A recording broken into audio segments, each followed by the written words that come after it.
Hello my dear students, ಚೆನ್ನಾಗಿ ಓದ್ತಾ ಇದ್ದೀರಾ? ಓದಿರೋದೆಲ್ಲ ಅರ್ಥ ಆಗ್ತಾ ಇದೆಯಾ? ಓದಿರೋದೆಲ್ಲ ನೆನಪಿರ್ತಾ ಇದೆಯಾ?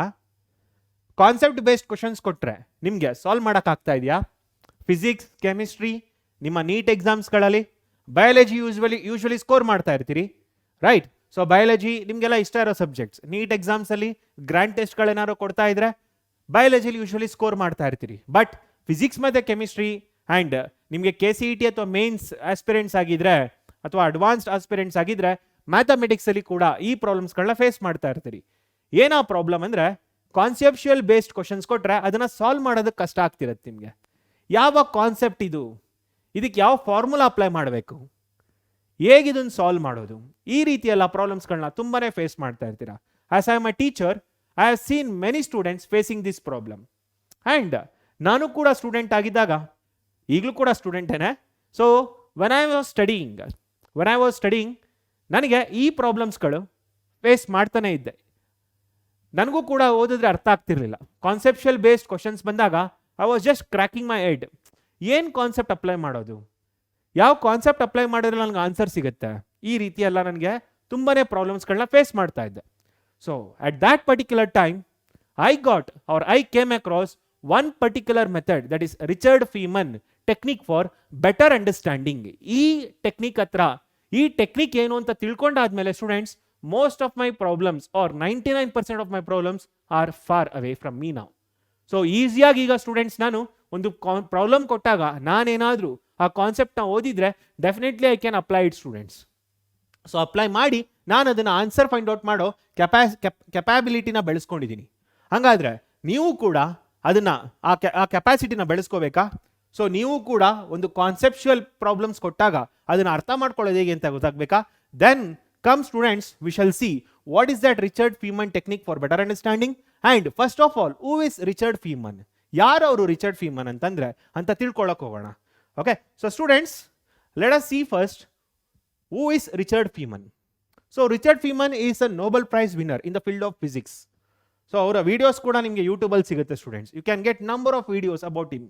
So who is Richard Feynman? Is a greatest scientist.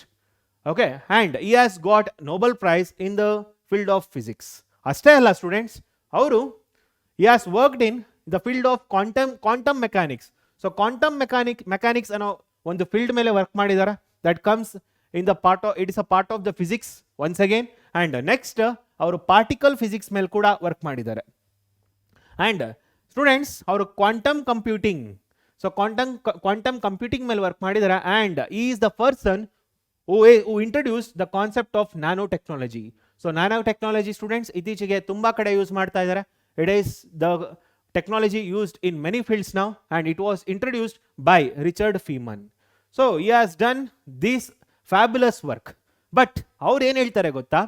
ಇಷ್ಟೆಲ್ಲ ವರ್ಕ್ ಮಾಡೋದ್ಮೇಲೆ ಯೂಶ್ವಲಿ ಜನ ಏನಂತ ಅನ್ಕೊಳ್ತಾರೆ, he is a greatest person. ಅವ್ರಿಗೆಲ್ಲ ಕೂಡ ಈಸಿಯಾಗಿ ಅಚೀವ್ ಮಾಡ್ತಾರೆ ಅವರು. ಸೊ ದೇವರಿಂದ ವರ ಪಡ್ಕೊಂಡ್ಬಂದ್ಬಿಟ್ಟಿದ್ದಾರೆ ಅವರು. ಸೊ ದ್ಯಾಟ್ ಈ can understand the things very easily ಅಂತ ಅನ್ಕೊಂಡ್ಬಿಡ್ತಾರೆ. ಅವರು ಕಷ್ಟಪಟ್ಟು ಓದೋ ಅವಶ್ಯಕತೆ ಇಲ್ಲಪ್ಪ, ಸುಮ್ಮನೆ ಅವ್ರ ಬುಕ್ನ ಸ್ಕ್ಯಾನ್ ಮಾಡಿದ್ರೆ ಸಾಕು, ರೋಬೋ ಮೂವಿ ಥರ ನಾನು ಈಸಿಯಾಗಿ ಎಲ್ಲನೂ ಕೂಡ ನೆನ್ಪಿಟ್ಕೊಂಡ್ಬಿಡ್ತಾರೆ ಅಂತ ಜನಗಳು ಅವ್ರ ಬಗ್ಗೆ ತಪ್ಪಾಗಿ ತಿಳ್ಕೊಂಡಿರ್ತಾರೆ. ಬಟ್ ಅವ್ರ ಬಗ್ಗೆ ಅವ್ರು ಏನು ಹೇಳ್ತಾರೆ ಗೊತ್ತಾ? Just see this next slide students, you can observe that. So ಅವ್ರೇನು ಹೇಳ್ತಾರೆ students? I am an ordinary person. So ನಾನೊಬ್ಬ ordinary person, but I have studied extremely hard ಅಂತ ಹೇಳಿದ್ದಾರೆ. So students, this statement should be an eye opening for most of the students. ಈ particular statement ನಿಮ್ಮ ಕಣ್ ತೆರೆಸ್ಬೇಕು. ಯಾಕಂದ್ರೆ ನೀವು ಅನ್ಕೊಳ್ತಾ ಇರ್ತೀರಿ, ನನಗೆ ಓದೋದಕ್ಕಾಗ್ತಾ ಇಲ್ಲ, ನನಗೆ ಓದಿರೋದು ನೆನ್ಪಿಟ್ಕೊಳಕ್ಕಾಗ್ತಿಲ್ಲ ಅಂದ್ರೆ ಏನು ಮಾಡ್ಬಿಡ್ತೀರಾ?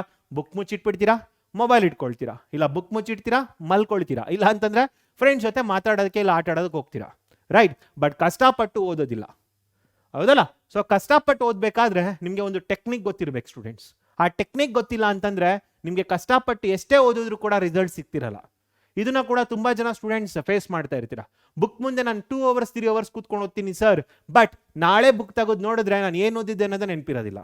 ಹಾಗಾದ್ರೆ ನೀವು ಅರ್ಥ ಮಾಡ್ಕೊಳ್ತಿರೋದ್ರಲ್ಲಿ ಎಲ್ಲೋ ಎಡುತ್ತಾ ಇದ್ದೀರಿ ಅಂತ ಅರ್ಥ. ಹಾಗಾದ್ರೆ ಹೇಗೆ ಅರ್ಥ ಮಾಡ್ಕೊಳ್ಳೋದು? ಏನು ಹೇಳ್ತಾರೆ Richard Feynman? How to understand the concepts. So ಇದನ್ನ ಸ್ಟೂಡೆಂಟ್ಸ್ ಇನ್ನೂ ಸ್ವಲ್ಪ ಡೀಟೇಲ್ಡ್ ಆಗಿ ನೋಡೋಣ.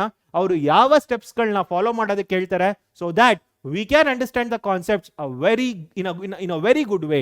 ಆ್ಯಂಡ್ ಅದ್ರ ಮೇಲೆ ಬರೋ ಪ್ರಾಬ್ಲಮ್ಸ್ಗಳನ್ನ ನಾನು ಈಸಿಯಾಗಿ ಸಾಲ್ವ್ ಮಾಡೋದು ಹೇಗೆ ಅಂತ ಹೇಳ್ಕೊಡ್ತಾರೆ.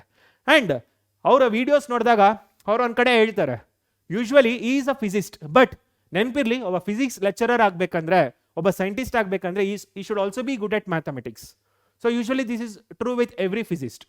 ಸೊ ಅವರೊಂದು ಕಡೆ ಹೇಳ್ತಾರೆ, students, he was liking to tease the mathematicians. It seems ಏನು ಮಾಡೋರು ಅಂತಂದ್ರೆ, ಅವ್ರಿಗೆ ಒಂದು ಪ್ರಾಬ್ಲಮ್ ಕೊಟ್ಬಿಟ್ಟು ಈ ಪ್ರಾಬ್ಲಮ್ನ ನನಗೆ ಎಕ್ಸ್ಪ್ಲೈನ್ ಮಾಡು ಅಂತ ಹೇಳೋರಂತ.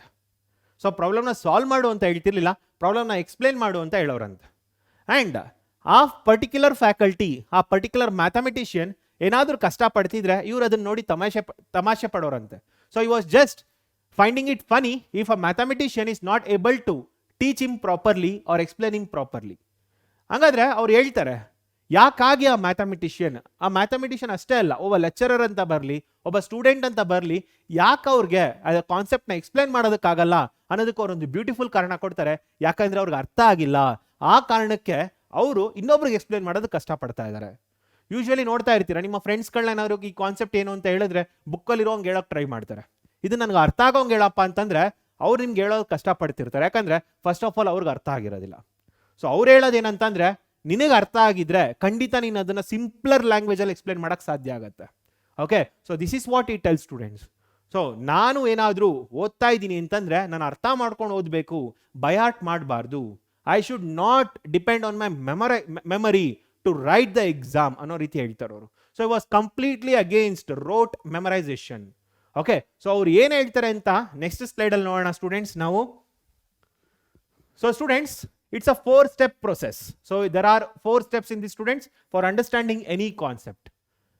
ಅವ್ರು ಹೇಳ್ತಾರೆ ದಟ್ ಈಸ್ ಈ ರಿಜೆಕ್ಟೆಡ್ ರೋಟ್ ಮೆಮರೈಸೇಷನ್. ಅಂದ್ರೆ ನೀವೇನಾದ್ರೂ ಸ್ಟೂಡೆಂಟ್ಸ್ ಮೆಮರಿ ಬೇಸ್ಡ್ ಬಯಾಟ್ ಮಾಡ್ತಾ ಇದ್ದೀರಾ ಅಂತ ಅಂದ್ರೆ just stop it students. So today let it be your last day of learning any subject or writing any exam through byhearting it. So ಅದೇನಾದರೂ ಮಾಡ್ತಿದ್ರೆ ದಯವಿಟ್ಟು ನಿಲ್ಲಿಸ್ಬಿಡಿ, because you have got such a beautiful technique where you can understand any subject very easily. Okay, so ಏನು ಮಾಡಬೇಕು, ಸ್ವಲ್ಪ ಅದಕ್ಕೆ ಕಷ್ಟಪಡ್ಬೇಕು students. ಅವರೇ ಹೇಳಿದ್ದಾರೆ, I am an ordinary person but I have worked extremely hard ಅಂತ ಹೇಳ್ತಿದ್ದಾರೆ. ಸೊ ಅಂಥ ಸೈಂಟಿಸ್ಟೇ ತುಂಬ ಕಷ್ಟಪಟ್ಟು ಓದಿದ್ದೀನಿ ಅಂತ ಹೇಳಿದ್ಮೇಲೆ ನಾವೆಲ್ಲ ಯಾರಲ್ವಾ, ರೈಟ್? ಸೊ ನಾವು ಕೂಡ ಕಷ್ಟಪಟ್ಟು ಓದಬೇಕಾಗತ್ತೆ ಸ್ಟೂಡೆಂಟ್ಸ್. ಸೊ ಏನು ಹೇಳ್ತಾರೆ ಅವರು ಅಂತಂದ್ರೆ, next he believed that learning should be an active process of trial and error. ಏನು ಟ್ರಯಲ್ ಅಂಡ್ ಎರರ್ ಮೆಥಡ್ ಅಂತಂದ್ರೆ, ನೀವು ಯೂಶ್ವಲಿ ಏನು ಮಾಡ್ತೀರಾ, ಒಂದು ಮ್ಯಾಥಮೆಟಿಕ್ಸ್ ಅಲ್ಲಿ ಫಸ್ಟ್ ಡೆಫಿನೇಷನ್ಸ್ಗಳನ್ನ ನೋಡ್ತೀರಾ. ಯೂಶ್ವಲಿ ಸ್ಟೂಡೆಂಟ್ಸ್ಗಳಿಗೆ ಡೆಫಿನೇಷನ್ ಓದೋ ಅಭ್ಯಾಸನೇ ಇಲ್ಲ. ಅವ್ರಿಗೆ ಅದು ಓದಿದ್ರೆ ಟೈಮ್ ವೇಸ್ಟ್. ಯಾಕಂದ್ರೆ ಅದನ್ನ ಜಾಸ್ತಿ, ಅದು ಬರೋದು 1 ಮಾರ್ಕ್ಸ್ ಕ್ವಶನ್ ಅಷ್ಟೇ. ಅದು ಎಕ್ಸಾಮಲ್ಲಿ 1 ಮಾರ್ಕ್ಸ್ ಕೇಳೋದ್ರಿಂದ ವೆಯ್ಟೇಜ್ ಜಾಸ್ತಿ ಇಲ್ಲ, ಮತ್ತೆ ಯಾಕೆ ಓದ್ಬೇಕು ನಾನು ಅಂತ ಅನ್ಕೊಳ್ತಾರೆ. ಬಟ್ ಬಿಲೀವ್ ಮಿ ಸ್ಟೂಡೆಂಟ್ಸ್, ನೀವು ಪ್ರಾಬ್ಲಮ್ಸ್ ಓದಬೇಕಂದ್ರೆ ಫಸ್ಟ್ ಡೆಫಿನೇಷನ್ಸ್ ಏನು ಅಂತ ಅರ್ಥ ಮಾಡ್ಕೊಂಡಿರ್ಬೇಕು. As a teacher I am telling, if you want to do problems you need to understand the definitions first. So text ಬುಕ್ಕಲ್ಲಿರೋ ಪ್ರತಿಯೊಂದು ಲೈನ್ಗಳನ್ನ ಓದಬೇಕು, ಪ್ರತಿಯೊಂದು ಎಕ್ಸಾಂಪಲ್ಸ್ಗಳನ್ನ ನೋಡಬೇಕು. ಹಂಗಾದ್ರೆ ಮಾತ್ರ ನೀವು ಪ್ರಾಬ್ಲಮ್ಸ್ಗಳನ್ನ ಸಾಲ್ವ್ ಮಾಡೋಕ್ಕೆ ಸಾಧ್ಯ. ಏನಂಗಾದ್ರೆ ಇದು trial and error method. Usually ನಾವೇನು ಮಾಡ್ಬೇಕಂತಂದ್ರೆ, ಒಂದು ಟೆಕ್ಸ್ಟ್ ಬುಕ್ ಅಂತ ತಗೊಂಡಾಗ first try to understand the concepts. So ಆ ಕಾನ್ಸೆಪ್ಟ್ಸ್ ಅರ್ಥ ಮಾಡ್ಕೊಂಡ್ಮೇಲೆ ನೀವು ಯಾವುದೇ ಟೆಕ್ಸ್ಟ್ ಬುಕ್ ತಗೊಳ್ಳಿ, ಆ ಕಾನ್ಸೆಪ್ಟ್ಸ್ ಬೇಸ್ಡ್ ಮೇಲೆನೆ ಕ್ವಶನ್ಸ್ಗಳನ್ನ ಕೊಟ್ಟಿರ್ತಾರೆ. And when you start writing the question or solving the question, then if you are not able to do it, then again try it once. So trial and error is this students. So try ಮಾಡೋದು, ತಪ್ಪು ಮಾಡೋದು, ಮತ್ತೆ ಅರ್ಥ ಮಾಡ್ಕೊಳ್ಳೋದು ಸಬ್ಜೆಕ್ಟ್ನ, ಮತ್ತೆ ಅದನ್ನ ಅರ್ಥ ಮಾಡ್ಕೊಳ್ಳೋದು, ಮತ್ತೆ ಟ್ರೈ ಮಾಡೋದು, ತಪ್ಪಾಯ್ತಾ ಮತ್ತೆ ಟ್ರೈ ಮಾಡೋದು. Trial and error, this is called as trial and error. ತಪ್ಪಾದ್ರೂ ಕೂಡ ಮತ್ತೆ ಓದಿ ಮತ್ತೆ ಅದನ್ನ ಸರಿ ಮಾಡೋದಕ್ಕೆ ಟ್ರೈ ಮಾಡಬೇಕು. ಸೊ ಇದನ್ನ ಇವರು ನಂಬ್ತಾ ಇದ್ರು. ಓಕೆ, ಸೊ ಅದನ್ನ ಮುಂದೆ ಇನ್ನು ಡೀಟೇಲ್ಡ್ ಆಗಿ ಹೇಳ್ತೀನಿ ಸ್ಟೂಡೆಂಟ್ಸ್ ಏನಂತ. ನೆಕ್ಸ್ಟ್ ಸ್ಟೂಡೆಂಟ್ಸ್ ಅವ್ರು ಹೇಳ್ತಾ ಇದ್ದು, it's all about discovering what is the subject and we need to enquire the subject. So enquiry ಅಂದ್ರೆ ಏನು? Enquiry is nothing but police enquiry ಅಂದ್ರೆ ಏನು? ಸೊ ಅವ್ರೇನ್ ಮಾಡ್ತಾರೆ, ಡೀಟೇಲ್ಡ್ ಆಗಿ ಆ ಇನ್ಸಿಡೆಂಟ್ ಬಗ್ಗೆ ಚಾಚೂ ತಪ್ಪದೇನೆ ಅದನ್ನ ಪ್ರತಿಯೊಂದು, ಅದಕ್ಕೆ ಏನೇನು ಆ ಇನ್ಸಿಡೆಂಟ್ ಅಥವಾ ಒಂದು ಈವೆಂಟ್ ನಡೆದಿದೆ ಅಂತಂದ್ರೆ ಅಲ್ಲಿ ಏನೇನಾಗಿದೆ ಅಂತೇಳಿ ಇನ್ಫಾರ್ಮೇಷನ್ಸ್ನ ಕಲೆಕ್ಟ್ ಮಾಡ್ತಾರೆ. ಸೊ ಅದೇ ರೀತಿ ಇನ್ಫಾರ್ಮೇಷನ್ಸ್ಗಳನ್ನ ಕೂಡ ನೀವು ಕಲೆಕ್ಟ್ ಮಾಡಬೇಕು. ಸೊ ಒಂದು ಸಬ್ಜೆಕ್ಟ್ ಇದೆ ಅಂತಂದ್ರೆ ಆ ಪರ್ಟಿಕ್ಯುಲರ್ ಪ್ರಾಬ್ಲಮ್ನ ಸಾಲ್ವ್ ಮಾಡ್ಬೇಕಂತಂದ್ರೆ ನನಗೆ ಏನೇನು ಇನ್ಫಾರ್ಮೇಷನ್ ಬೇಕು ಅಂತ ನೀವು ಫಸ್ಟ್ ತಿಳ್ಕೋಬೇಕು. And try to collect all those information students, and that is what is telling. Okay, so it is a free enquiry. So ನಿಮಗೆ ಹೇಗೆ ಬೇಕು ಹಂಗೆ ಎನ್ಕ್ವೈರ್ ಮಾಡಬೇಕು, ನಿಮ್ಗೆ ಹೇಗೆ ಬೇಕು ಅದನ್ನ ಇನ್ಫಾರ್ಮೇಷನ್ ಕಲೆಕ್ಟ್ ಮಾಡ್ಕೋಬೇಕು. Write it in a sheet of paper and try to learn, try to understand why it is required and then start applying the problem in the problem. Okay, so next ಏನು ಹೇಳ್ತಾರೆ ಅವರು, what he tells, he had a strong belief, ಸ್ವಲ್ಪ ಇದು spelling mistake ಆಗಿದೆ students, he had a strong belief that if you couldn't explain something clearly and simply, so ನೀನೇನಾದರೂ ಒಂದು ಸಬ್ಜೆಕ್ಟ್ನ clear ಆಗಿ ಮತ್ತು ಸಿಂಪಲ್ ಆಗಿ ಎಕ್ಸ್ಪ್ಲೇನ್ ಮಾಡೋಕೆ ಆಗ್ತಾ ಇಲ್ಲ ಅಂತಂದರೆ ಅದಕ್ಕೆ ರೀಸನ್ ಏನಂತ ಹೇಳ್ತಾರೆ ಸ್ಟೂಡೆಂಟ್ಸ್ ಅಂದರೆ ಅವರು, you didn't understand it well enough. Simple ಆಗಿ ಹೇಳ್ಬಿಡ್ತಾರೆ ಸ್ಟೂಡೆಂಟ್ಸ್, ನಿನಗೇನಾದ್ರು ಅದನ್ನು ಎಕ್ಸ್ಪ್ಲೇನ್ ಮಾಡೋಕೆ ಬರ್ತಾ ಇಲ್ಲ, ನಿನಗೇನಾದ್ರು ಸಿಂಪಲ್ ಲ್ಯಾಂಗ್ವೇಜಲ್ಲಿ ಹೇಳಕ್ಕೆ ಬರ್ತಿಲ್ಲ ಅಂತಂದರೆ ಇಷ್ಟೇ ಕಾರಣ, ನಿನಗದು ಅರ್ಥ ಆಗಿಲ್ಲ ಅಂತ ಅಷ್ಟೆ. ಅದನ್ನು ಬಿಟ್ಟರೆ ಇನ್ನೇನು ಅಲ್ಲ. ಆ ಸಬ್ಜೆಕ್ಟ್ ಕಷ್ಟ ಅಂತ ಅಲ್ಲ, ನಿನಗದು ಅರ್ಥ ಆಗಿಲ್ಲ ಅಂತ. ಸೊ ನೀನು ಅದನ್ನು ಅರ್ಥ ಮಾಡ್ಕೋಬೇಕು ಅಂತಂದರೆ ಅವ್ರು ಆಲ್ರೆಡಿ ಹೇಳಿದ್ದಾರೆ, it's a 4-step process. So it is a 4-step process. Let us see students, what is that 4-step process? And the 4-step process is, choose a concept to learn. So ನೀವು ಯಾವ concept ಓದಬೇಕು ಅಂದ್ಕೊಂಡಿದ್ದೀರಾ ಅದನ್ನು first choose ಮಾಡಿ. Suppose ಮ್ಯಾಥಮೆಟಿಕ್ಸ್ಗೆ ಬರ್ತೀರಾ, first chapter ಯಾವುದು 11th ಅಲ್ಲಿರೋದು sets ಇದೆ. ಅದೇ ನೀವು ಸೆಕೆಂಡ್ PU ಸ್ಟೂಡೆಂಟ್ಸ್ ಆಗಿದ್ದೀರಾ, ಫಸ್ಟ್ ಚಾಪ್ಟರ್ ಯಾವ್ದು ಬರುತ್ತೆ, ರಿಲೇಷನ್ಸ್ ಆ್ಯಂಡ್ ಫಂಕ್ಷನ್ಸ್ ಇದೆ, ರೈಟ್? ಸೊ ನೀವು ಇದೇ ಓದಬೇಕು ಅಂತೇನಿಲ್ಲ, any topic whatever you want, choose it. So choose ಮಾಡಿದ್ಮೇಲೆ after choosing it, what you need to do is, you need to read each and every line of the subject of that topic. Students, here there are many methods what you need to do. That is nothing but, when you start reading a textbook, first try to see what are the letters, what are the things being given there. So ಮೊದಲನೇ ಸ್ಟೆಪ್ಪಲ್ಲಿ ಏನಿದೆ ಅಂತ first ನೋಡಿ, starting ಏನು ಅರ್ಥ ಮಾಡ್ಕೊಳ್ಳೋಕೆ try ಮಾಡೋದಕ್ಕೆ ಹೋಗ್ಬೇಡಿ. First ಯಾವ್ಯಾವ ವರ್ಡ್ಸ್ಗಳಿದೆ ಆ ಪ್ಯಾರಾಗ್ರಾಫಲ್ಲಿ ಅಂತ ಅಬ್ಸರ್ವ್ ಮಾಡಿ. So then try to read it by understanding it well. So next reading students ನಿಮಗೆ ಅದು ಪ್ರತಿಯೊಂದು ವರ್ಡ್ ಏನಕ್ಕೆ ಕೊಟ್ಟಿದ್ದಾರೆ, ಅದನ್ನು ಏನು ರೀಸನ್ ಅದು ಕೊಟ್ಟಿದ್ದಾರೆ, ಆ ವರ್ಡ್ ಯಾಕೆ ಬಂದಿದೆ ಇಲ್ಲಿ, ಆ ಪರ್ಟಿಕ್ಯುಲರ್ ವರ್ಡ್ ಏನಂತ ಹೇಳೋದಕ್ಕೆ ನನಗೆ ಕನ್ವೆ ಮಾಡ್ತಾ ಇದೆ ಅನ್ನೋದನ್ನು ನೀವು ಅರ್ಥ ಮಾಡ್ಕೋಬೇಕು. It is just like a movie students. ಪ್ರತಿಯೊಂದು ಮೂವಿಲಿ ಒಂದು ಕ್ಯಾರೆಕ್ಟರ್ ಬಂದಿದೆ ಅಂತಂದರೆ ಆ ಕ್ಯಾರೆಕ್ಟರ್ ನಿಮ್ಗೆ ಏನೋ ಹೇಳೋದಕ್ಕೆ ಹೋಗ್ತಾ ಇದೆ ಅಂತ ಅರ್ಥ. So try to understand what is that word is trying to convey you. So ಪ್ರತಿಯೊಂದು ವರ್ಡ್ಗೂ ಮೀನಿಂಗ್ ಇರುತ್ತೆ, ಆ ವರ್ಡ್ನ ಏನು ಅಂತ ನೀವು ಅರ್ಥ ಮಾಡ್ಕೋಬೇಕು. That is what it tell students. So start reading it. ಒಂದು ಸಲ ಅದನ್ನು ಓದಿದ್ಮೇಲೆ ನೆಕ್ಸ್ಟ್ ಏನು ಮಾಡಬೇಕಂದ್ರೆ ಸ್ಟೂಡೆಂಟ್ಸ್, ನೀವು ಅದನ್ನು ಬುಕ್ ಮುಚ್ಚಿಟ್ಬಿಟ್ಟು ಆ ಪ್ಯಾರಾಗ್ರಾಫ್ನ ನಿಮ್ಮದೇ ಆದ ಓನ್ ವೇಯಲ್ಲಿ ಬರೆಯೋಕೆ ಟ್ರೈ ಮಾಡಬೇಕು. Not the words whatever is been given in the text book. ಆ ವರ್ಡ್ಸ್ ಯೂಸ್ ಮಾಡಿದ್ರೆ it is just once again you are memorizing it.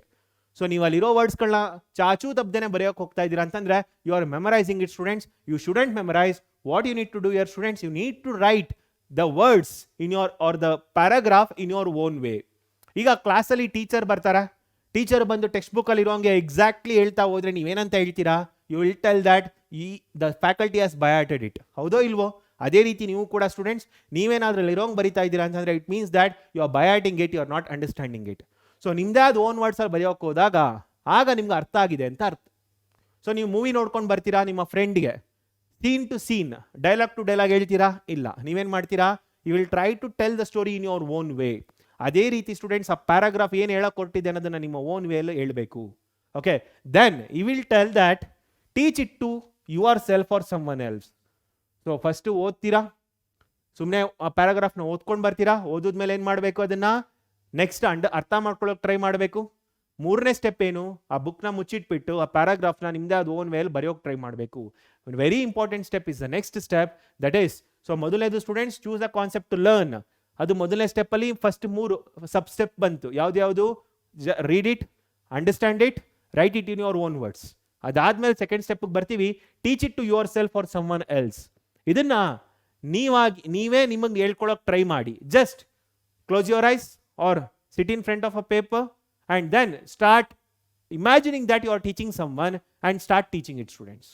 Or if you find a friend who has not understood that topic very thoroughly like you, so even madi ask him to come and tell that okay, I will teach you this topic, let me help you with this anta heli start teaching him. Students, always remember, a candle will improve its brightness only on lighting another candle. Okay, so idun yavaglu nenpitkolli students. ಅದನ್ನ ನೆನ್ಪಿಟ್ಕೊಂಡು ಇನ್ನೊಬ್ರಿಗೆ help ಮಾಡೋಕೆ try ಮಾಡಿ. Definitely will learn well. ಯಾಕಂದರೆ the best example is faculty. ಒಬ್ಬ faculty if is an entry level, ಖಂಡಿತ students ಅವ್ರಿಗೂ ಕೂಡ subject ಅಷ್ಟು ಗ್ರಿಪ್ ಇರೋದಿಲ್ಲ. And as you see, the more seniority means the more experience he gets, definitely will teach more well. ಯಾಕೆ? ಯಾಕಂದರೆ students ಅವ್ರಿಗೆ experience ಜಾಸ್ತಿ ಆಗ್ತಿದ್ದಂಗೆ ಜಾಸ್ತಿ ಟೈಮ್ ಓದ್ತಾ ಇರ್ತಾರೆ, ಜಾಸ್ತಿ ಟೈಮ್ ಅದನ್ನು ಸ್ಟೂಡೆಂಟ್ಸ್ಗಳಿಗೆ ಹೇಳ್ಕೊಡ್ತಾ ಇರ್ತಾರೆ. ಹೇಳ್ಕೊಡ್ತಾ ಅವ್ರಿಗೂ ಕೂಡ ಆ ಸಬ್ಜೆಕ್ಟ್ ಮೇಲೆ ಮಾಸ್ಟರಿ ಬರುತ್ತೆ. ಸೊ ಅದೇ ರೀತಿ ಎಷ್ಟು ಸಲ ಟೀಚ್ ಮಾಡ್ತೀವಿ ಸ್ಟೂಡೆಂಟ್ಸ್, ಅಷ್ಟು ಸಲ ನಮಗೆ ಸಬ್ಜೆಕ್ಟ್ ನೀಟಾಗಿ ಅರ್ಥ ಆಗುತ್ತೆ. So try to teach somebody else for this. Okay, so find someone. ಯಾರು ಸಿಕ್ಲಿಲ್ವಾ, ನೀವೇ ಕೂತ್ಕೊಳ್ಳಿ, ನೀವೇ ಇಮ್ಯಾಜಿನ್ ಮಾಡ್ಕೊಳ್ಳಿ or teaching someone and then start teaching it students. And ಈ ಟೈಮಲ್ಲಿ ಸ್ಟೂಡೆಂಟ್ಸ್ ಒಂದು ಇಂಪಾರ್ಟೆಂಟ್ ಥಿಂಗ್ ಅಬ್ಸರ್ವ್ ಮಾಡಬೇಕಾಗಿರೋದು, if you get struck, suppose while teaching, ನೀವು ಕೂಡ ಅಬ್ಸರ್ವ್ ಮಾಡಿರ್ತೀರಿ, ಕೆಲವು ಫ್ಯಾಕಲ್ಟೀಸ್ ಪಾಠ ಮಾಡೋಕೆ ಬರ್ತಾ ಇರ್ತಾರೆ, ಮಧ್ಯದಲ್ಲಿ ಏನೋ ಕಾನ್ಸೆಪ್ಟ್ನ ಹೇಳ್ಕೊಡೋಕ್ಕೆ ಮಿಸ್ ಮಾಡ್ತಾರೆ. ಸೊ ಅವರು ಸ್ವಲ್ಪ ಗಲ್ಬಿಲಿ ಮಾಡ್ಕೊಳ್ತಾರೆ. ಯಾಕಂತಂದರೆ ಅವ್ರ ಕಾನ್ಸೆಪ್ಟ್ ಅರ್ಥ ಆಗಿಲ್ಲ ಅನ್ನೋ ಕಾರಣಕ್ಕೆ. ಸೊ ನೀವು ಕೂಡ ಅದೇ ರೀತಿ ಪ್ರಾಬ್ಲಮ್ಸ್ನ ಫೇಸ್ ಮಾಡ್ತೀರಾ. ಸೊ ನೀವು ಕೂಡ ನಿಮ್ಮ ಫ್ರೆಂಡ್ಸ್ಗೆ ಯಾವುದೋ ಒಂದು ಕಾನ್ಸೆಪ್ಟ್ ಹೇಳ್ಕೊಡ್ಬೇಕಾದ್ರೆ ಮಧ್ಯದಲ್ಲೆಲ್ಲೋ ಸ್ಟ್ರಕ್ ಆಗ್ತೀರಾ, ಅಥವಾ ನಿಮಗೆ ಫೀಲ್ ಆಗುತ್ತೆ, ಓಕೆ ಈ ಕಾನ್ಸೆಪ್ಟ್ನ ನಾನು ಅರ್ಥ ಮಾಡ್ಕೊಂಡಿಲ್ಲ, ನಾನು ಹೇಳ್ಕೊಡ್ತಿರೋ ರೀತಿ ತಪ್ಪಿದೆ. ಹೇಳ್ಕೊಡೋಕೆ ಹೋದಾಗ, ಇನ್ನೊಬ್ಬರ ಜೊತೆಗೆ ಮಾತಾಡಿದಾಗ ನಿಮ್ಗೆ ಅದ್ರ ಬಗ್ಗೆ ಕ್ಲಾರಿಟಿ ಸಿಗ್ತಾ ಹೋಗುತ್ತೆ. That realization is very very important students. ಯಾವಾಗ ಈ ರಿಯಲೈಸೇಷನ್ ಬರುತ್ತೆ, ಏನು ಮಾಡಬೇಕಾಗ, ಸೊ ಇದು ಮೂರನೇ step students, that is self realization that I have not understood the concept properly. ಯಾವಾಗ ಈ ರಿಯಲೈಸೇಷನ್ ಆಗುತ್ತೆ, ಸ್ಟ್ರಕ್ ಆದಾಗ. ಸೊ ಸ್ಟೂಡೆಂಟ್ಸ್, ನಾನೇನಾದ್ರು ಫೇಲ್ ಆಗ್ತಾ ಇದ್ದೀನಿ ಅಂತಂದ್ರೆ I am failing in explaining ಅಂತಂದ್ರೆ ಭಯ ಪಡೋ ಅವಶ್ಯಕತೆ ಇಲ್ಲ ಸ್ಟೂಡೆಂಟ್ಸ್. ಇಷ್ಟೇ ಅರ್ಥ ಮಾಡ್ಕೋಬೇಕು, ಏನಂತ ಅಂದ್ರೆ ನನಗೆ ಆ ಕಾನ್ಸೆಪ್ಟ್ ಅರ್ಥ ಆಗಿಲ್ಲ ಅಂತ ಅಷ್ಟೇ ಅರ್ಥ ಮಾಡ್ಕೋಬೇಕು. ಸೊ ಅದಾದ್ಮೇಲೆ ಏನು ಮಾಡ್ಬೇಕಂದ್ರೆ students, again there is arrow mark which tells us that simplify your explanations and create analogies. ಅಂದ್ರೆ ನಿಮಗೆ ಅದು ಅರ್ಥ ಆಗದೆ ಇದ್ದಾಗ ಅವ್ರು ಹೇಳ್ತಾ ಇದ್ದಾರೆ ಏನಂತ, return to the source material ಅಂತ ಹೇಳ್ತಿದ್ದಾರೆ. ಹೌದಾ? ಸೊ ಇದರಲ್ಲಿ ಹೇಳ್ತಾ ಇದ್ದಾರೆ students, if you get struck ಏನು ಮಾಡಬೇಕು, return to the source material. ಇನ್ನು ಮೂರನೇ ಸ್ಟೆಪ್ಪೇ ಮುಗ್ದಿಲ್ಲ. ಓಕೆ, ಸೊ ನೀವೇನಾದರೂ ಮಧ್ಯದಲ್ಲಿ ಸ್ಟ್ರಕ್ ಆದ್ರಾ, return to the source material ಅಂದರೆ ನೀವು ಯಾವ್ದು ಓದಿದ್ರಿ, ಯಾವ ಕಾನ್ಸೆಪ್ಟ್ ಯಾವ ಬುಕ್ಕಿಂದ ಓದಿದ್ರಿ, ಓಕೆ ಯಾವ ನೋಟ್ಸಿಂದ ಓದಿದ್ರಿ, ಇಲ್ಲಾಂದರೆ ಯಾವ್ದಾದ್ರು ವಿಡಿಯೋ ಕೇಳಿದ್ರಾ. ಯಾಕಂದರೆ ಇತ್ತೀಚೆಗೆ ಯೂಟ್ಯೂಬಲ್ಲೆಲ್ಲ ತುಂಬ ವೀಡಿಯೋಸ್ ನೋಡ್ತಾ ಇರ್ತೀರಾ, ರೈಟ್? ಸೊ ಎಲ್ಲೋ ಒಂದು ಕಡೆ ಕೇಳಿರ್ತೀರಾ, ಅದು ನಿಮ್ಗೆ ಅರ್ಥ ಆಗಿಲ್ಲ ಅಂತಂದರೆ just revisit those particular places. It may be a book, it may be your friend, it may be your teacher's notes, it can be some YouTube videos, or it can be any other source students. So ಆ ರೀತಿ ಸೋರ್ಸ್ಗಳಲ್ಲಿ ಏನಾದ್ರು ನೀವು ಕಲ್ತಿದ್ರೆ ಮತ್ತೆ ಆ ಸೋರ್ಸ್ನ ಮತ್ತೆ revisit ಮಾಡಿ. ಯಾವಾಗ ಮಾಡ್ಬೇಕು ಸ್ಟೂಡೆಂಟ್ಸ್ ಅದನ್ನ, when you get the realization. ಯಾವಾಗ ರಿಯಲೈಸೇಷನ್ ಸಿಗುತ್ತದು, ನೀವು ಸ್ಟ್ರಕ್ ಆದಾಗ. ಯಾವಾಗ ಸ್ಟ್ರಕ್ ಆಗ್ತೀರಾ, ಒಬ್ರಿಗೆ ಹೇಳ್ಕೊಟ್ಟಾಗ. ಓಕೆ, ಸೊ ನೀವು ಹೇಳ್ಕೊಡ್ಬೇಕು ಅಂದರೆ ಫಸ್ಟ್ ನೀವೇನು ಮಾಡಿರಬೇಕು, ನೀವು ಅರ್ಥ ಮಾಡ್ಕೊಂಡಿರಬೇಕು. ಅರ್ಥ ಆಗ್ತಿದ್ಯಾ? ಓಕೆ, ಸೊ ಸ್ಟೂಡೆಂಟ್ಸ್ ಹಾಗಾದ್ರೆ ನೀವೇನಾದ್ರು ಸ್ಟ್ರಕ್ ಆದ್ರಿ ಅಂತಂದ್ರೆ then you need to revisit the material. So ಇದಾದ್ಮೇಲೆ ಮತ್ತೆ ಓದಬೇಕು, ಸೇಮ್ ಪ್ರೊಸೀಜರ್. ಮತ್ತೆ ಸ್ಟೂಡೆಂಟ್ಸ್ ಮತ್ತೆ ಸೇಮ್ ಪ್ರೊಸೀಜರ್ ಮಾಡಿದಾಗ ನೆನಪಿರ್ಲಿ students, you will be one step ahead ನಾವು. ಅಂದರೆ ಈ ಟಾಪಿಕ್ನ ಆಲ್ರೆಡಿ ಓದಿರ್ತೀರಾ, ಹೌದಾ? It is just like watching a movie which you have already seen. ಆಗೇನು ಮಾಡ್ತೀರಾ ಸ್ಟೂಡೆಂಟ್ಸ್, ಒಂದು ಮೂವಿನ ಎರಡನೇ ಸಲ ನೋಡ್ಬೇಕಾದ್ರೆ ಏನಾಗುತ್ತೆ, ನಿಮಗೆ ಸ್ಟೋರಿ ಗೊತ್ತಿರುತ್ತೆ, ಬಟ್ ಯಾವುದೋ ಒಂದು ಕ್ಯಾರೆಕ್ಟರ್ನ ನೀವು ಅಬ್ಸರ್ವ್ ಮಾಡಿರಲ್ಲ.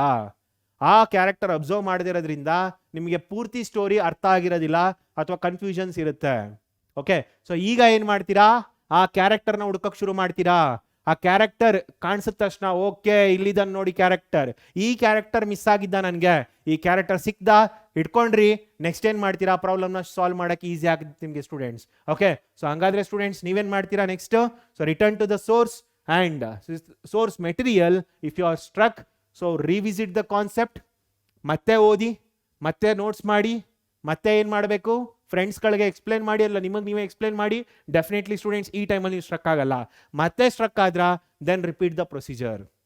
ಓಕೆ, ಸೊ ನೀವು ಕೇಳ್ಬೋದು, ಸರ್ ಇಷ್ಟು ಸಲ ಓದಿದ್ರೆ ಟೈಮ್ ವೇಸ್ಟ್ ಆಗಲ್ವಾ ಸರ್, ಬೇರೆ ಟಾಪಿಕ್ಸ್ ಕಂಪ್ಲೀಟ್ ಮಾಡೋದು ಹೇಗೆ? ಬಿಲೀವ್ ಮೀ ಸ್ಟೂಡೆಂಟ್ಸ್, ಒಂದು ಸಲ ಈ ರೀತಿ ಓದ್ಬಿಡಿ ಸ್ಟೂಡೆಂಟ್ಸ್, ಜೀವನದಲ್ಲಿ ಮರೆಯೋದಿಲ್ಲ ಸ್ಟೂಡೆಂಟ್ಸ್. ಈ ಥರ ಓದ್ಬಿಟ್ರೆ ನೀವು, ಸೊ ಆ ಕಾನ್ಸೆಪ್ಟ್ ನೀವು ತರೋ ಆಗೋ ತನಕ ನೀವು ಯಾವಾಗಲಾದ್ರು ಓದ್ ಮುಗಿಸ್ಕೊಂಡ್ರೆ ನೆಕ್ಸ್ಟ್ ಕಾನ್ಸೆಪ್ಟ್ ಓದಬೇಕಾದ್ರೆ ನಿಮಗೆ ಈ ಕಾನ್ಸೆಪ್ಟ್ ಇದೇನಾದ್ರು ಬೇಸ್ ಕಾನ್ಸೆಪ್ಟ್ ಆಗಿರುತ್ತೆ ಸ್ಟೂಡೆಂಟ್ಸ್. ನೆಕ್ಸ್ಟ್ ಕಾನ್ಸೆಪ್ಟ್ ಅರ್ಥ ಮಾಡ್ಕೋಬೇಕಂದ್ರೆ ಈ ಕಾನ್ಸೆಪ್ಟ್ನ ನೀವು ತರೋ ಆದ್ರೆ ನೆಕ್ಸ್ಟ್ ಕಾನ್ಸೆಪ್ಟ್ ಇನ್ನೂ ಈಸಿಯಾಗಿ ಅರ್ಥ ಆಗ್ತಾ ಹೋಗುತ್ತೆ. ಈ ಕಾನ್ಸೆಪ್ಟೇ ಅರ್ಥ ಆಗಿಲ್ಲ ಅಂತಂದ್ಮೇಲೆ ನೆಕ್ಸ್ಟ್ ಕಾನ್ಸೆಪ್ಟ್ ಹೇಗೆ ಅರ್ಥ ಆಗುತ್ತೆ, ಮತ್ತೆ ಅಲ್ಲಿ ಟೈಮ್ ವೇಸ್ಟ್, ಹೌದಲ್ವಾ? ಅದೇ ಈ ಕಾನ್ಸೆಪ್ಟ್ನ ಓದ್ಕೊಂಡಿದ್ರೆ ನಿಮಗೆ ಸ್ಟ್ರಾಂಗ್ ನಂಬಿಕೆ ಇರುತ್ತೆ, ಇದ್ರ ಮೇಲೆ ತುಂಬಾನೇ ನಂಬಿಕೆ ಇರುತ್ತೆ ಸ್ಟೂಡೆಂಟ್ಸ್. ಈ ಬೇಸ್ ಮೇಲೆ ನೀವು ನೆಕ್ಸ್ಟ್ ಸ್ಟ್ರಾಂಗ್ ಆಗಿ ನಿಂತ್ಕೊಂಡು ಬೇರೆ ಕಾನ್ಸೆಪ್ಟ್ನ ಓದ್ಕೋಬಹುದು. ಆ್ಯಂಡ್ ಇದನ್ನ ಇನ್ನೊಂದು ಸಲ ಮತ್ತೆ ಡೀಟೇಲ್ಡ್ ಆಗಿ ಓದೋ ಅವಶ್ಯಕತೆ ಬೀಳೋದಿಲ್ಲ. Just it is 2 minutes 2 minutes ಅಲ್ಲಿ ಏನೇನು ವರ್ಡ್ಸ್ಗಳಿದೆ ಅಂತ ರೀಕಾಲ್ ಮಾಡ್ಕೊಂಡ್ರೆ ಸಾಕು, ಖಂಡಿತ ಸ್ಟೂಡೆಂಟ್ಸ್ ಈಸಿಯಾಗಿ ನೀವು ಬಂದು ಎಕ್ಸಾಮ್ಸ್ನ ಬರೀಬೋದು. ಓಕೆ, ಸೊ ಹಂಗಾದ್ರೆ believe our word students, it is not told by me, it is told by Richard Feynman. Is a greatest scientist. So ಅವ್ರು ಹೇಳಿದ್ದಾರೆ, ನೋಬೆಲ್ ಪ್ರೈಸ್ ತಗೊಂಡಿದ್ದಾರೆ, ಅವ್ರ ಮಾತ್ ಮೇಲೆ ನಂಬಿಕೆ ಇಡ್ಬೋದಲ್ವಾ, ರೈಟ್? ಸೊ ನೆಕ್ಸ್ಟ್ ಸ್ಟೂಡೆಂಟ್ಸ್, ಈ ರೀತಿ ಪ್ರೊಸೀಜರ್ ಮತ್ತೆ ರೀಸೈಕ್ಲಿಂಗ್ ಅಗೇನ್ ಸೈಕಲ್ ಮತ್ತೆ ಸುತ್ತಾ ಇರಬೇಕು. ಸ್ಟ್ರಕ್ ಆದ್ರ ಮತ್ತೆ ಸುತ್ತಿ, ಸ್ಟ್ರಕ್ ಆದ್ರ ಮತ್ತೆ ಸುತ್ತಿ, ಅರ್ಥ ಮಾಡ್ಕೊಂಡ್ರೆ ಫೈನ್. ಅದಾದ್ಮೇಲೆ ಏನಂತ ಹೇಳ್ತಾರೆ, ಸಿಂಪ್ಲಿಫೈ ಯುವರ್ ಎಕ್ಸ್ಪ್ಲನೇಷನ್ಸ್ ಅಂತ ಹೇಳ್ತಾರೆ. ನಿಮ್ಮ ಎಕ್ಸ್ಪ್ಲನೇಷನ್ಸ್ಗಳನ್ನ ತುಂಬಾ ಸಿಂಪಲ್ ಆಗಿ ಹೇಳೋಕೆ ಟ್ರೈ ಮಾಡಿ. ಮೊದಲನೇ ಸಲ ಹೇಳ್ಬೇಕಾದ್ರೆ ಹೌದು ನನಗೆ ಸಬ್ಜೆಕ್ಟ್ ಅರ್ಥ ಆಗಿದೆ, ಮೊದಲನೇ ಸಲ ಪಾಠ ಮಾಡ್ತಾ ಇದ್ದೀನಿ, ನಾನು ಒಂದು ಪಾಠ ಏನಿದೆ ಅದನ್ನು ಕನ್ವೆ ಮಾಡೋಕೆ ಟ್ರೈ ಮಾಡ್ತೀನಿ. ಬಟ್ ನೆಕ್ಸ್ಟ್ ಟೈಮ್ ಬಂದಾಗ ನಾನು ಅದೇ ನೆಕ್ಸ್ಟ್ ವರ್ಷ ನಾನು ಮತ್ತೆ 11th ಅಥವಾ 12th ಪಾಠ ಮಾಡಕ್ಕೆ ಬರ್ತಾ ಇದ್ದೀನಿ ಅಂತಂದ್ರೆ ನಾನೇನು ಮಾಡ್ತೀನಿ, ಆ ಪಾಠ ಅರ್ಥ ಆಗಿರೋದನ್ನ ಇನ್ನು ಸಿಂಪಲ್ ಆಗಿ ಹೇಳಕ್ಕೆ ಟ್ರೈ ಮಾಡ್ತೀನಿ. This is where we get the mastery students. ಹೌದಲ್ವಾ, ರೈಟ್? ಎರಡನೇ ಸಲ ಓದಬೇಕಾದ್ರೆ ಮತ್ತೆ ನಾವು ಸಿಂಪಲ್ ಆಗಿ ಓದ್ತೀವಿ. ನಿಮಗೆ ಅನುಭವ ಇರ್ಬೋದು ಸ್ಟೂಡೆಂಟ್ಸ್, ಇವತ್ತು ಓದಿರ್ತೀರಾ, ಮತ್ತೆ ಇನ್ನೊಂದು ತಿಂಗಳು ಬಿಟ್ಟು ನೋಡಿದಾಗ ಓಕೆ ಇನ್ನೂ ಸಿಂಪಲ್ ಆಗಿದೆ ಅಲ್ವಾ ಈ ಕಾನ್ಸೆಪ್ಟ್ ಅಂತ ಅನ್ಸಲ್ವಾ ನಿಮಗೆ? ತುಂಬ ಜನಕ್ಕೆ ಅನ್ಸಿರುತ್ತಲ್ವಾ ಸ್ಟೂಡೆಂಟ್ಸ್? ಹೌದಾ, ರೈಟ್? ಎಕ್ಸಾಮ್ ಟೈಮಲ್ಲೂ ಕೂಡ ಅಷ್ಟೇ. ಸೊ ಎಕ್ಸಾಮ್ ಬರೆಯೋ ಟೈಮಲ್ಲಿ ಅನ್ಸಿರುತ್ತೆ, ಅಯ್ಯೋ ಎಷ್ಟು ಸಿಂಪಲ್ ಆಗಿದೆ ಕಾನ್ಸೆಪ್ಟ್, ಎಷ್ಟೊಂದೆಲ್ಲ ತಲೆ ಕೆಡಿಸ್ಕೊಂಡ್ಬಿಟ್ಟಿದ್ದೆ ನಾನು. ನಿಮಗೆಲ್ಲ ಫೀಲ್ ಆಗಿರುತ್ತಲ್ವಾ? ಯಾಕೆ ಈ ರೀತಿ ಫೀಲ್ ಆಗುತ್ತೆ? Because of rereading it. Okay, ಮತ್ತೆ ಮತ್ತೆ ಓದೋದ್ರಿಂದ ಆಗುತ್ತೆ students. So dedicate yourself to read. ಮತ್ತೆ ಮತ್ತೆ ಓದೋದಕ್ಕೆ ನಿಮ್ಮನ್ನು ನೀವು ಡೆಡಿಕೇಶನ್ ಇಟ್ಕೊಂಡು ಮಾಡಬೇಕು. Okay, so you need to develop that integrity. ಹಾಗಾದ್ರೆ ಮಾತ್ರ ಸ್ಟೂಡೆಂಟ್ಸ್ ನಿಮಗೆ ಸಾಧನೆ ಅನ್ನೋದು ತುಂಬಾ ಹತ್ರ ಆಗುತ್ತೆ. ಓಕೆ, ಸೊ ಹಂಗಾದ್ರೆ ಸ್ಟೂಡೆಂಟ್ಸ್ ಅವ್ರು ನೆಕ್ಸ್ಟ್ ಏನು ಹೇಳ್ತಾರೆ, ಸಿಂಪ್ಲಿಫೈ ಯುವರ್ ಎಕ್ಸ್ಪ್ಲನೇಷನ್ಸ್ ಅಂತ ಹೇಳ್ತಾರೆ and create analogies. Analogies is nothing but some similarities between topics to topics. So ಒಂದು ಕಂಪ್ಯಾರಿಸನ್ಸ್ ಅಂತ ಹೇಳ್ಬೋದು. ಒಂದು ಟಾಪಿಕ್ ಇಂದ ಇನ್ನೊಂದು ಟಾಪಿಕ್ಗೆ ಏನು ಕಂಪ್ಯಾರಿಸನ್, ಈ ಕಾನ್ಸೆಪ್ಟ್ ಏನು ಹೇಳಕ್ ಹೊರಟಿದೆ, ಇನ್ನೊಂದು ಕಾನ್ಸೆಪ್ಟ್ ಏನು ಹೇಳಕ್ ಹೊರಟಿದೆ, ಈ ಕಾನ್ಸೆಪ್ಟ್ಗೂ ಏನು ಡಿಫ್ರೆನ್ಸ್ ಇದೆ. ಸೊ ಈ ರೀತಿ ಕಂಪ್ಯಾರಿಸನ್ಸ್ ಮಾಡ್ಕೊಳ್ಳಿ. So then you will get to know students what is the difference between this. ಈಗ ನೀವು ಲಂಗ್ಸ್ ಓದ್ತಾ ಇರ್ತೀರಿ, ಹಾರ್ಟ್ ಓದ್ತಾ ಇರ್ತೀರಿ.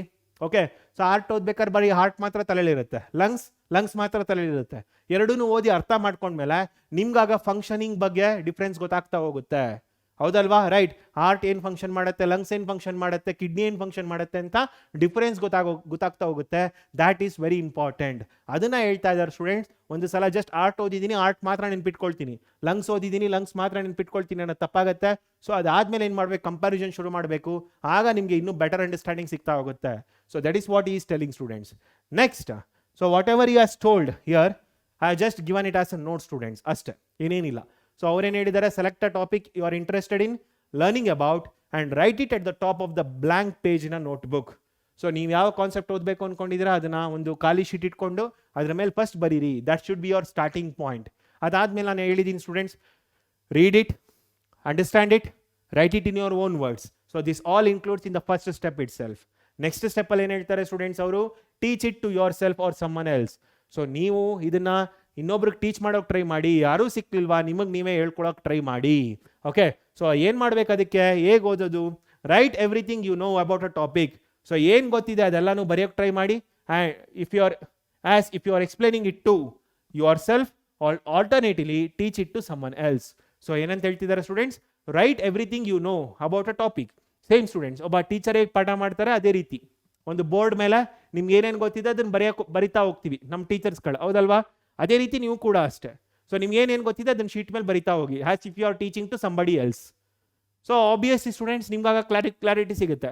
ಜಸ್ಟ್ ಥಿಂಕ್ ದಟ್ ನೀವು ಯಾರಿಗೋ ಒಬ್ಬ ಎಕ್ಸ್ಪ್ಲೈನ್ ಮಾಡ್ತಾ ಇದ್ದೀರಾ, ಯೂಟ್ಯೂಬ್ ವಿಡಿಯೋ ಮಾಡ್ತಾ ಇದ್ದೀರಾ, ಸೊ ಅಲ್ಲಿ ಬರಿತಾ ಹೋಗ್ತಾ ಇದ್ದೀರಾ, ಎಕ್ಸ್ಪ್ಲೈನ್ ಮಾಡ್ತಾ ಸ್ಟ್ರಕ್ ಆದ್ರೆ ಅರ್ಥ ಆಗಿಲ್ಲ, ಸ್ಟ್ರಕ್ ಆಗಿಲ್ಲ ಅಂತಂದ್ರೆ ಅರ್ಥ ಆಗಿದೆ, ಅಷ್ಟೇ, ಸಿಂಪಲ್, ರೈಟ್? ಸೊ ನೆಕ್ಸ್ಟ್ ಏನ್ students, return to the source material as you get stuck. So ನೀವೇನಾದ್ರು ಮಧ್ಯದಲ್ಲಿ ಸ್ಟ್ರಕ್ ಆದ್ರೆ ಅದ್ರ ಅರ್ಥ ನಿಮ್ಗೆ ಇದು ಕ್ಲಿಯರ್ ಆಗಿ ಅರ್ಥ ಆಗಿಲ್ಲ ಅಂತೇಳಿ, ಈ ಕಾನ್ಸೆಪ್ಟ್ ಅರ್ಥ ಆಗಿಲ್ಲ ಅಂತ, ಹೌದಲ್ಲ, ರೈಟ್? ಸೊ ಅದರಿಂದ ಸ್ಟೂಡೆಂಟ್ಸ್ ನಿಮ್ಗೆ ಏನಾದ್ರು ಸ್ಟ್ರಕ್ ಆದ್ರೆ revisit the material as I have told it in the previous minute, ಹೌದಲ್ಲ, ರೈಟ್? ನೆಕ್ಸ್ಟ್ ಸ್ಟೂಡೆಂಟ್ಸ್ ಏನು ಹೇಳ್ತಾರೆ, simplify your explanation as I told you and create analogies. So ನೀವೇನಾದ್ರೂ ಸ್ಟೂಡೆಂಟ್ಸ್ ಅದನ್ನ ಹೇಳೋಕ್ಕಾಯ್ತು, ಸ್ಟ್ರಕ್ ಆಗದೆ ಹೇಳೋಕೆ ಸಾಧ್ಯ ಆಯಿತು ಅಂತಂದ್ರೆ ನೆಕ್ಸ್ಟ್ ನಿಮ್ಮ ಕೆಲಸ ಏನು, ಅಲ್ಲಿಗೆ ನಿಲ್ಲಿಸ್ಬಿಡಬಾರ್ದು. ಆ ಎಕ್ಸ್ಪ್ಲನೇಷನ್ನ ಇನ್ನು ಸಿಂಪಲ್ ಆಗಿ ಏನಾದ್ರು ಮಾಡಕ್ ಸಾಧ್ಯನಾ ಅಂತ ಥಿಂಕ್ ಮಾಡೋದ ರೀತಿ ಇರಬೇಕು. ಅವರೊಂದು ಕಡೆ ಹೇಳ್ತಾರೆ ಸ್ಟೂಡೆಂಟ್ಸ್, ರಿಚರ್ಡ್ ಫೀಮನ್ ಹೇಳ್ತಾರೆ, ನೀನೇನಾದ್ರೂ ಒಂದು ಚಿಕ್ಕ ಮಗುಗೆ ಒಂದು ಕಾನ್ಸೆಪ್ಟ್ ಅರ್ಥ ಮಾಡಿಸ್ತಿದ್ಯಾ ಅಂತಂದ್ರೆ it means that you have got mastered in that subject. ನೀನೇನಾದ್ರೂ ಅದನ್ನ ಒಂದು ಚಿಕ್ಕ ಮಗು ಕೂಡ ಅರ್ಥ ಮಾಡಿಸ್ಕೊಳಕ್ ಆಗ್ತಿಲ್ಲ ಅಂತಂದ್ರೆ ನೀನು ಅದನ್ನ ಇನ್ನೂ ಕಲಿಯೋದಿದೆ ಅಂತ ಅರ್ಥ. ಒಂದು ಕಾನ್ಸೆಪ್ಟ್ನ ಸ್ಟೂಡೆಂಟ್ಸ್ ಒಂದು ಚಿಕ್ಕ ಮಗು ಕೂಡ ಅರ್ಥ ಮಾಡ್ಕೋಬೇಕು, ಆ ಲೆವೆಲ್ಗೆ ನಾನು ಎಕ್ಸ್ಪ್ಲನೇಷನ್ಸ್ ಕೊಡಬೇಕು. ಹಾಗಾದರೆ ಮಾತ್ರ ನಾನು ಅದನ್ನು ಅರ್ಥ ಮಾಡ್ಕೊಂಡಿದ್ದೀನಿ, ನಾನು ಆ ಸಬ್ಜೆಕ್ಟ್ನ ಅರ್ಥ ಮಾಡ್ಕೊಂಡಿದ್ದೀನಿ ಅಂತ ಅರ್ಥ. ಓಕೆ, ಸೊ ಅದರಿಂದ ಸ್ಟೂಡೆಂಟ್ಸ್ ನೀವು ತುಂಬ ಸಿಂಪಲಾಗಿ ಹೇಳೋದಕ್ಕೆ ಟ್ರೈ ಮಾಡಬೇಕು. ಒಬ್ಬ ಟೀಚರ್ ನಿಮಗೆ ಸಿಂಪಲಾಗಿ ಅದನ್ನು ಪಾಠ ಮಾಡಲಿಲ್ಲ ಅಂದರೆ ಏನಂತ ಅಂದ್ಕೊಳ್ತೀರಾ? ಹಂಗೆ ಅರ್ಥ ಆಗ್ತಿಲ್ಲಪ್ಪ ಸಬ್ಜೆಕ್ಟ್, ಆ ಟೀಚರ್ ಸುಮ್ಮನೆ ಬೋರ್ ಹೊಡಿಸ್ತಾ ಇದ್ದಾರಪ್ಪ, ನಮ್ಗೆ ಸಬ್ಜೆಕ್ಟೇ ಅರ್ಥ ಆಗ್ತಾ ಇಲ್ಲ, ಹೌದಲ್ವಾ ಅನ್ನೋದಿಲ್ವಾ? ಯಾಕೆ ಅವ್ರು ಗೊತ್ತಿದ್ರೂ ಕೂಡ ಅದನ್ನು ಸಿಂಪಲ್ ವೇಯಲ್ಲಿ ಕನ್ವೆ ಮಾಡೋಕ್ಕಾಗ್ತಾ ಇಲ್ಲ. ಸೊ ಯಾವಾಗ ಸ್ಟೂಡೆಂಟ್ಸ್ ಆ ಸಿಂಪಲ್ ವೇಯಲ್ಲಿ ಕನ್ವೆ ಮಾಡೋಕ್ಕಾಗ್ತಾ ಇಲ್ಲ, ಆಗ ಅದು ಯಾರಿಗೆ ರೀಚ್ ಆಗಬೇಕು ಅವ್ರಿಗೆ ರೀಚ್ ಆಗೋದಿಲ್ಲ, ಆಗ ನಾನು ಕಲಿತು ಕೂಡ ಏನು ಉಪಯೋಗ, ಹೌದಲ್ವಾ? ರೈಟ್. ಅದರಿಂದ ಸ್ಟೂಡೆಂಟ್ಸ್ ನೀವು ಅದನ್ನು ಸಿಂಪಲಾಗಿ ಓದೋಕ್ಕೆ ಟ್ರೈ ಮಾಡಿ, ಸಿಂಪಲಾಗಿ ಹೇಳೋಕ್ಕೆ ಟ್ರೈ ಮಾಡಿ. ಯಾಕಂದರೆ ನೀವು ಕೂಡ ಇವತ್ತು ಓದ್ತಾ ಇರೋದು ಇನ್ನೊಬ್ರಿಗೆ ಯಾರಿಗೋ ಅದು ಬೆನಿಫಿಟ್ ಆಗಲೇಬೇಕು, ನೆನಪಿರಲಿ ಅದು. ಓಕೆ, ಸೊ ಅದರಿಂದ ಸ್ಟೂಡೆಂಟ್ಸ್ ನೀವು ಓದಬೇಕಾದ್ರೆ ಓದಿದ ಮೇಲೆ ಎಲ್ಲೂ ಸ್ಟ್ರಕ್ ಆಗಲಿಲ್ಲ ಅಂತಂದರೆ ಅದೇ ಸಬ್ಜೆಕ್ಟ್ನ ಏನು ಸಿಂಪಲಾಗಿ ಹೇಳೋದು ಟ್ರೈ ಮಾಡಿ. This should be your next step students. So that's all. So these are the steps which you need to what involve in your ಸ್ಟಡೀಸಲ್ಲಿ ಇನ್ವಾಲ್ವ್ ಮಾಡ್ಕೋಬೇಕು ಇದನ್ನೆಲ್ಲ, ಎಲ್ಲ ಸ್ಟೆಪ್ಸ್ಗಳನ್ನ. Definitely students you can get mastery in any subject. This is for sure. ಇದು ನಾನು ಕೂಡ cultivate ಮಾಡ್ಕೊಂಡಿದ್ದೀನಿ ನನ್ನ ಸ್ಟಡೀಸಲ್ಲಿ, and I have got a very good result students. So ನಾನು ಕೂಡ ಓದೋದಕ್ಕೆ ಕಷ್ಟಪಡ್ತಾ ಇದ್ದೆ, and this is a technique which I saw in YouTube, and I have got a lot of help from this technique. So hats off to Richard Feynman sir.